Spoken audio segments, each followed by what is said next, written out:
Adam Turner, PGC basketball. Monday night's national title game was an instant classic. UVA and Texas Tech, two of the best defensive teams in the country, at the height of their defensive powers, playing high-level basketball, not just on the defensive end, but on the offensive end as well. And this one had everything you'd want out of a big game.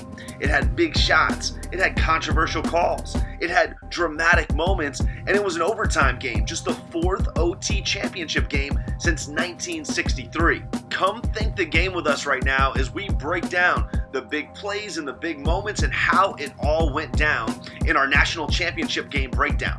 So let's jump right into the second half. UVA had a 3-point lead at halftime, and they came out in the second half and pushed that out to 10 in the first 10 minutes. And they did it the same way they did all season with their big three. It was Jerome going to the paint. It was Hunter making plays on the perimeter and in the paint.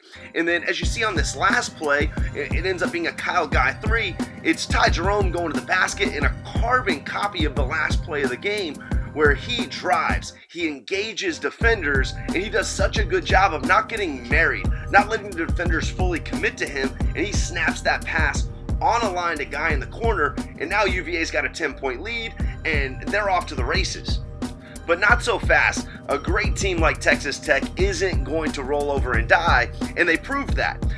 DeAndre Hunter has this offensive rebound and tough and one layup to push UVA's lead back to 8 with about 5:45, but Texas Tech now just starts to chip away.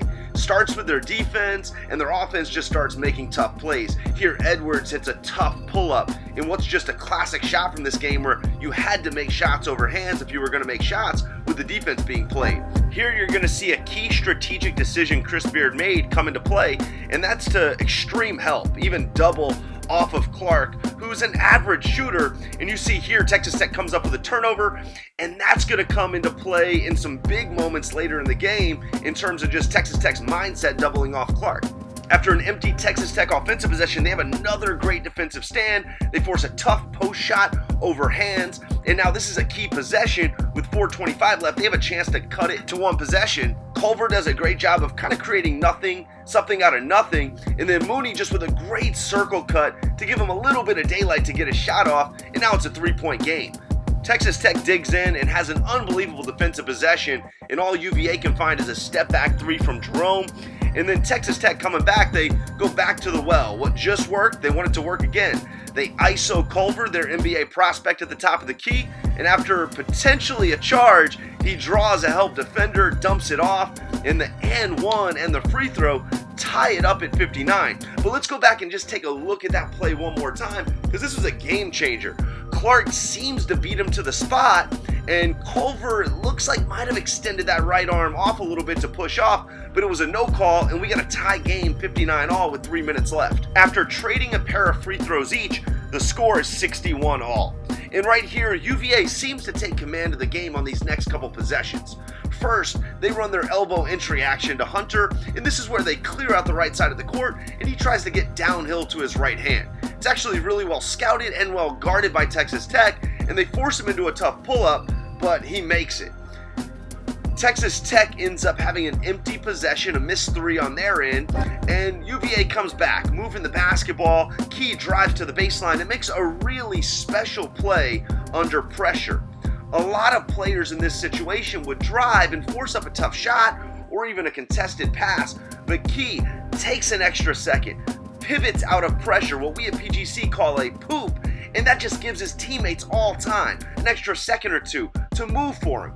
And man, Guy takes advantage of it with a great cut down the middle and that layup to put them up 4 and seemingly take command of the game.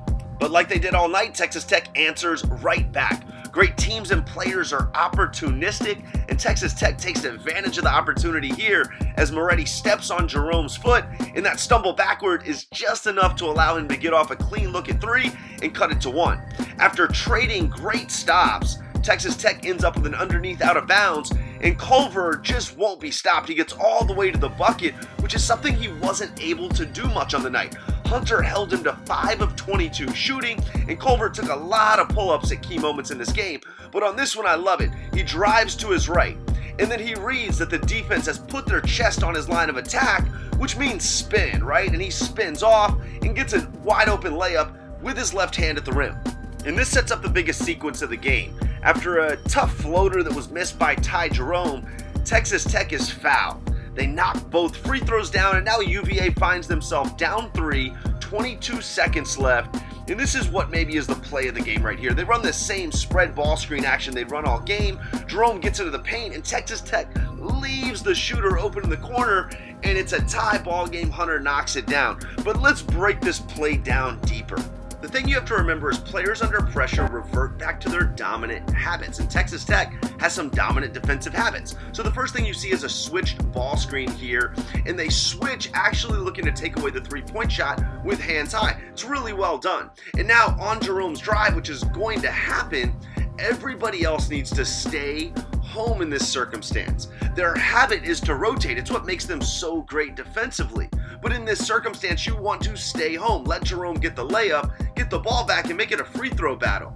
But you can see Culver on the corner comes off of Hunter just a few steps, not all the way, as he probably remembers halfway into the rotation, I shouldn't be coming off this guy. So that was opportunity one for them to stop it, is Culver could have just stayed home. Now opportunity two is Francis is in the cover down position. He's guarding the opposite wing, and that's Clark, who Texas Tech has marked as a non-shooter, somebody to help off of, and they did that all game long. So Francis comes over to block the shot as well. Instead of staying home and potentially being able to get out to Hunter to contest the shot, he comes and Culver come, and Ty Jerome just does what he does best, which is make high-level reads, and he has a wide-open layup right here. Most players take that layup, but Jerome sees both help defenders come off their men, knows Hunter is a 47% shooter, gives it to him, Hunter knocks it down, and we got a tie ball game once again.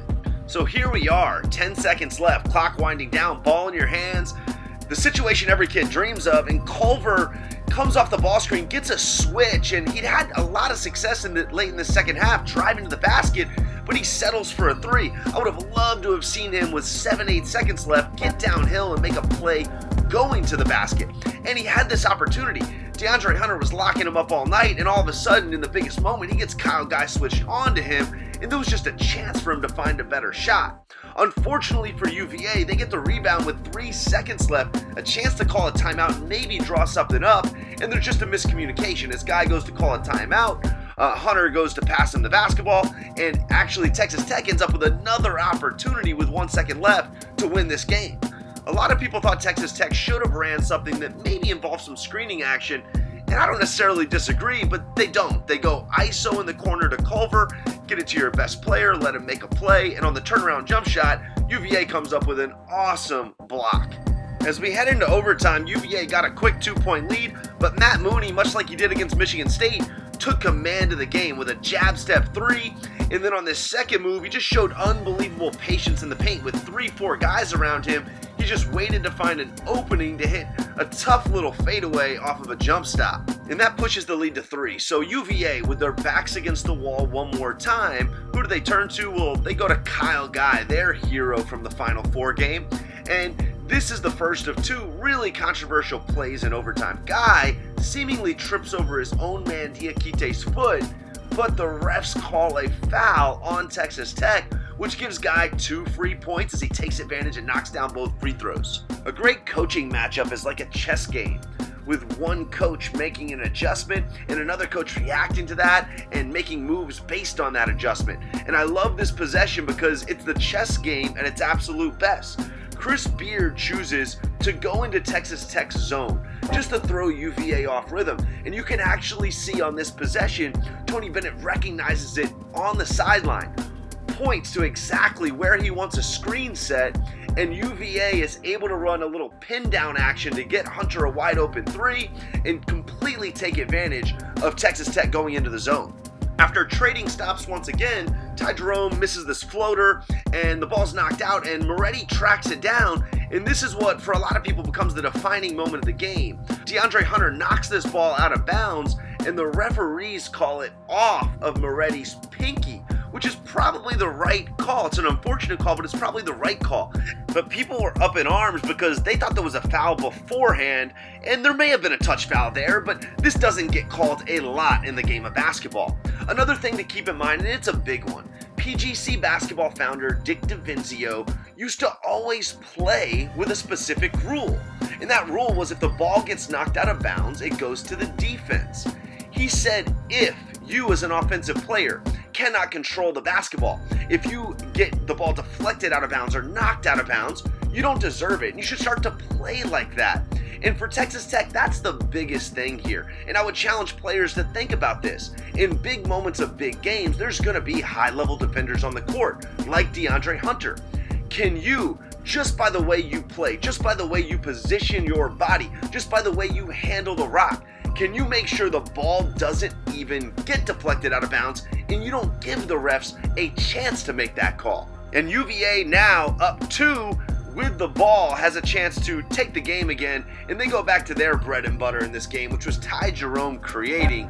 And he uses one of his go-to moves, and it's a great one. It's just a simple crossover you're going to see him execute, a hesitation, and then he's by Mooney to the basket, and he gets fouled, knocks down both free throws, and from there, the game was pretty much over. Texas Tech missed a couple opportunities to knock down some shots.